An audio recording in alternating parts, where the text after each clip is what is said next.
Assalamualaikum warahmatullahi wabarakatuh. Bismillah, alhamdulillahirrabbilalamin. Wassalatu wassalamu ala sayyidil anbiya wal mursalin wa ala alihi washabihi ajma'in amma ba'du. Alhamdulillah, kita masih diberi kesempatan berjumpa kembali untuk bersama-sama kita belajar ilmu yang Allah ridhoi. Marilah rasa syukur kita ekarkan bersama dengan bacaan tahmid alhamdulillahirrabbilalamin. Tidak lupa semoga rahmat Allah tetap tercurahkan kepada junjungan kita Nabi Agung Muhammad SAW, dan semoga kita semua mendapat syafaat beliau min hadis ila yaumil qiyamah. Amin ya rabbal alamin. Alhamdulillah, kita semua masih diberi kesempatan, masih diberi waktu untuk bersama-sama belajar ilmu agama, belajar syariat Islam. Semoga Allah mudahkan dalam kita belajar, semoga Allah mudahkan dalam kita mengamalkan ilmu yang kita pahami, dan semoga Allah takdirkan dengan ilmu itu kita bisa melangkah dengan terarah, melangkah dengan dasar-dasar yang Allah ridhai. Amin ya rabbal alamin. Sebab setiap manusia dalam menjalani hidup ini butuh ilmu untuk menjalankannya. Dalam melangkah kita butuh kendali agar langkah hidup kita tidak terjerumus ke dalam hal-hal yang dilarang oleh syariat. Maka dari itu mari kita lanjutkan, kita mempelajari kitab Sulam Taufik. Semoga Allah mudahkan kita dalam mempelajarinya, memahaminya, dan mengamalkannya. Ya jiridaka ya Allah fadika rahmatika wa salamatika wa sallallahu alaihi Mustafa Muhammad sallallahu alaihi wa dzurriyyati wa ahli baiti kal alamin wa sallallahu alaihi wa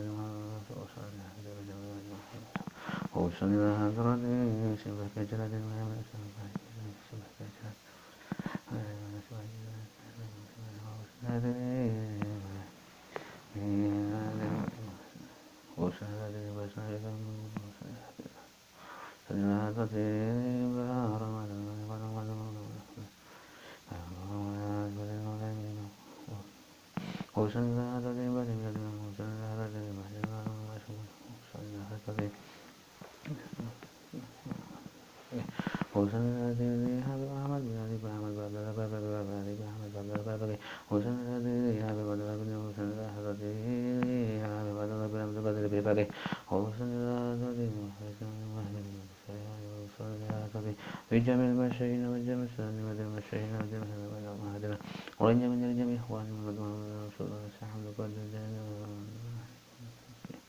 wa sallallahu hadrati li abi Muhammad Jamil Abdullah Bani wa sallallahu hadrati mu'alif kitab al-huda Sulam Taufik Assalamualaikum warahmatullahi wabarakatuh. Bin Muhammad bin Hashim Balawi Gufrullah Magburam Anallahi Tarzamah yang qawna bi ashrarihim wa a'udhu min fitni wa dunya wal akhirah wa fanabul fatihah.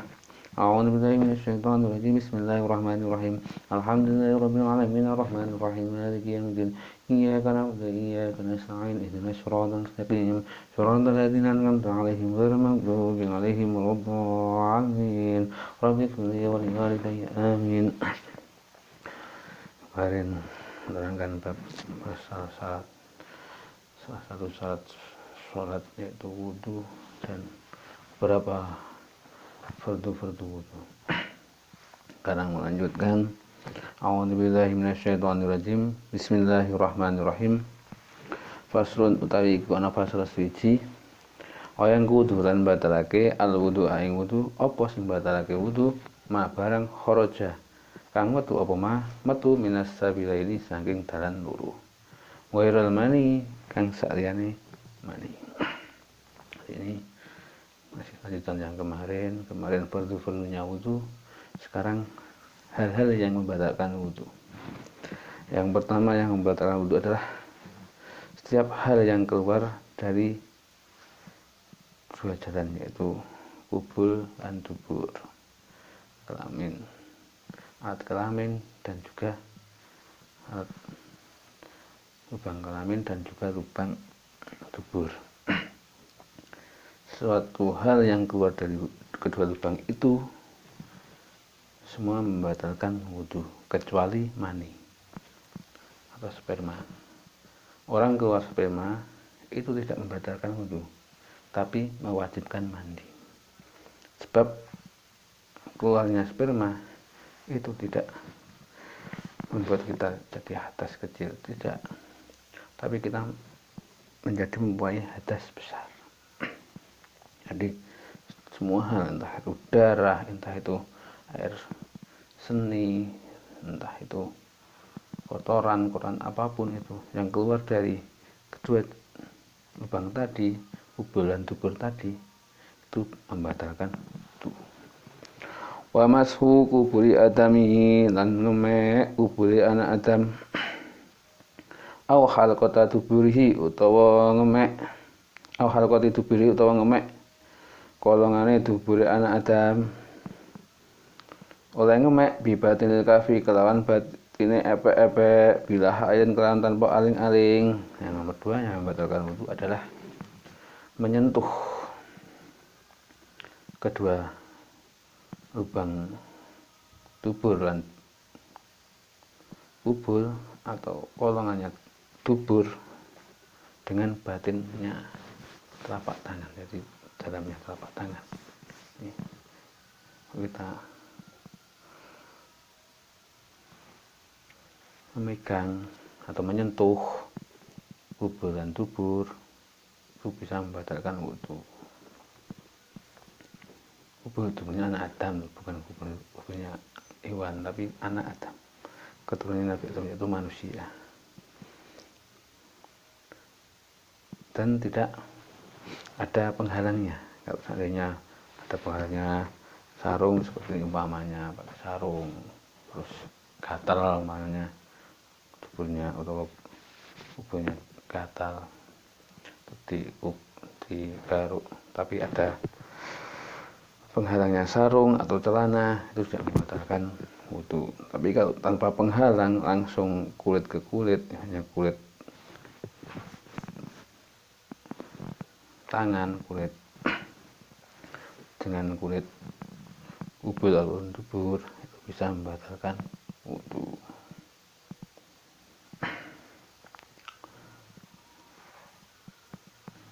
Tapi bagian dalam batinnya itu bagian dalam, di tengahnya batinnya itu ini yang tidak kelihatan, itu termasuk batinnya telapak tangan. Dengan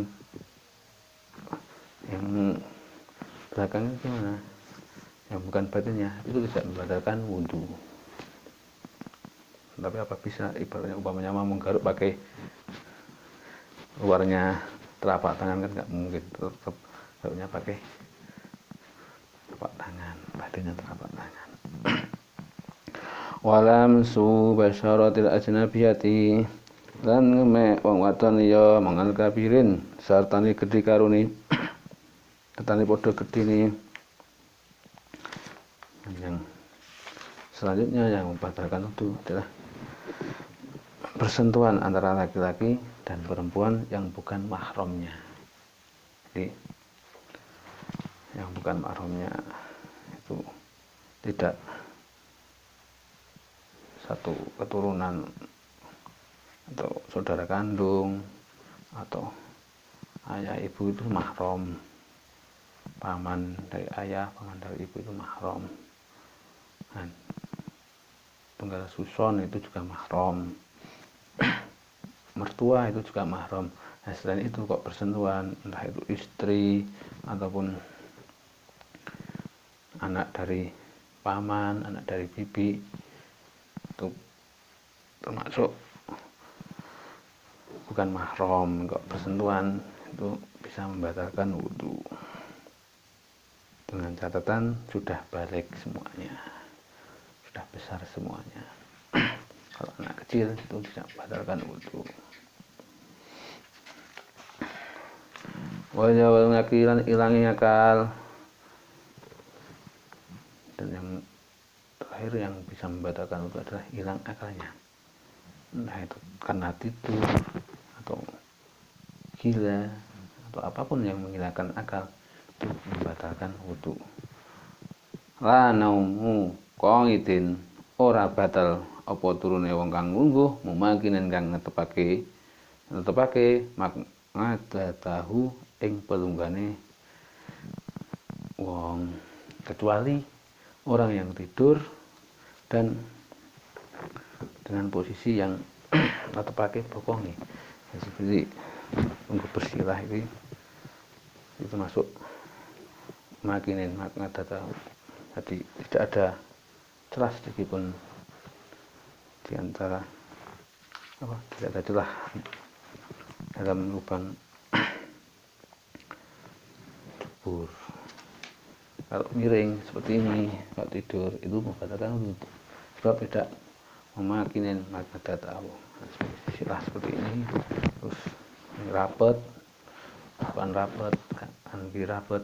Terus kalau tidur seperti ini itu tidak membatalkan wudu. Tapi kalau selain itu, semua hal yang menghilangkan akal itu membatalkan wudu, entah itu tidur, gila, ataupun ayah, itu membatalkan wudu. Jadi ini pasal tentang menerangkan hal-hal yang bisa membatalkan wudu kita, yaitu setiap hal yang keluar dari kedua lubang dubur ataupun kubur kecuali mani, itu membatalkan wudu. Dan juga menyentuh dubur, kubur anak Adam dengan batinnya telapak tangan tanpa penghalang apapun, langsung kulit ketemu kulit, itu juga bisa membatalkan wudu. Yang seterusnya, bersentuhan antara laki-laki dan perempuan yang bukan mahramnya, itu juga bisa membatalkan wudu. Dan yang terakhir adalah hilangnya akal, itu juga membatalkan wudu, kecuali duduknya orang yang menetapkan duduknya dengan bersilah dan tidak ada celah kanan kiri, tidak ada celah, itu tidak membatalkan wudu. Tapi kalau ada celah seperti bersender seperti ini, depannya terangkat, itu kalau tidur itu membatalkan wudu. Ini harus kita pahami benar-benar, karena dalam kita mau beribadah sholat, kita harus suci dari hadas kecil, hadas besar, kita harus suci. Dan salah satu kita bersuci adalah dengan berwudu, itu mensucikan diri dari hadas kecil. Jadi harus kita pahami hal yang diwajibkan dalam berwudu, waktu perlunya wudu harus kita pahami, hal yang membatalkan wudu juga harus kita pahami agar kita bisa beribadah dengan benar, beribadah dengan aturan-aturan yang Allah ridhoi. Faslun utawi kono fasal iki wajib apa al-istinja'u sesuci jawab mingkuli rotibin saking barang saben-saben perkara kang teres holijin kang metu minas sabileni saking dalan loro. Wairane ini kang sakliyane mani oleh istinja bil ma'i kelawan banyu ila ayat huro tumeka yen to suci apa al mahal panggonan. Berikutnya adalah kita wajib bersuci, membersihkan kubur ataupun dubur. Kalau kita habis buang air kecil atau buang air besar atau apapun hal yang keluar dari kubur dubur, kita wajib bersihkan, kita wajib hilangkan agar suci dari najis dengan air, kecuali mani, sebab mani tidak najis. Jadi, sesuatu yang keluar dari kubur dan dubur itu semua najis kecuali sperma, itu tidak najis. Jadi kalau air kecil, buang air kecil atau buang air besar itu najis, wajib kita bersihkan dengan air sehingga tempat itu bersih dan suci. Au bimas hihi utawa kelawan usap panggonan bisa rasi masahatin kelawan telu usapan wa aksara lan luwih akeh ila ayan ko tumeka yen to suci apa al mahlu panggonan wa in bagiat lan senajan tetep apa al asaru labet biko ingin oleh musab biko ingin kelawan perkara kang kasab tahirin kang suci jamidin kang atos wairi muhtaromin kang ora den mulyakake munggu syarak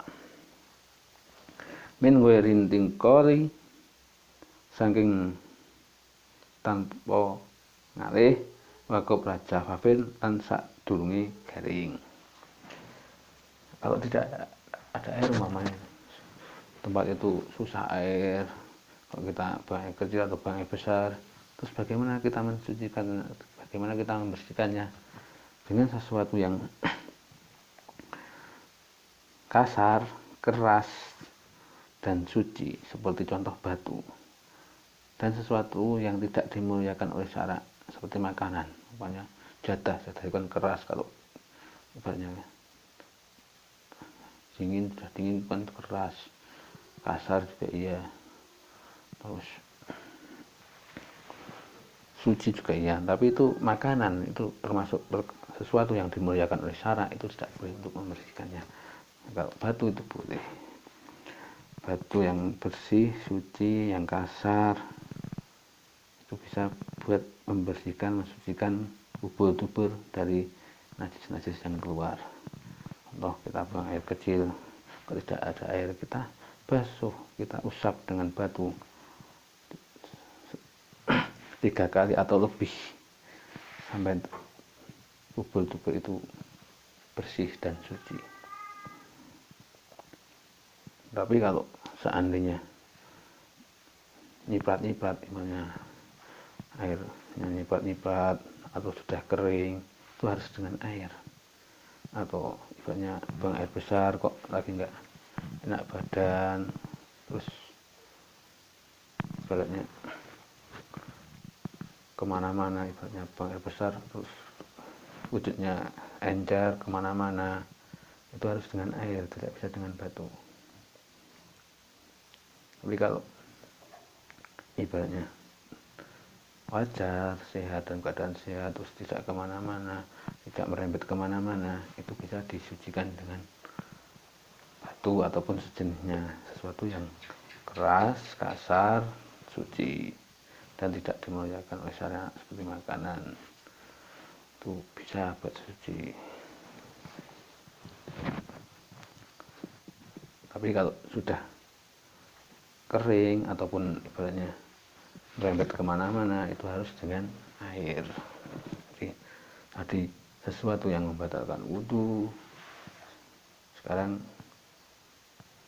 kita harus bersuci, istinja, membersihkan tubur-tubur dari sesuatu yang keluar, entah itu buang air kecil atau buang air besar atau apapun, atau darah selain mani, harus kita bersihkan, harus kita sucikan. Fasun wa min surutis sholati atau halatu minal hadasil akbari wallahu a'lam. Ya, sedikit yang bisa saya sampaikan, pasti masih banyak kekurangan dan kesalahannya, saya mohon maaf yang sebesar-besarnya, saya mohon koreksinya. Saya sudah ucapkan sekian, saya akhiri. Wassalamualaikum warahmatullahi wabarakatuh.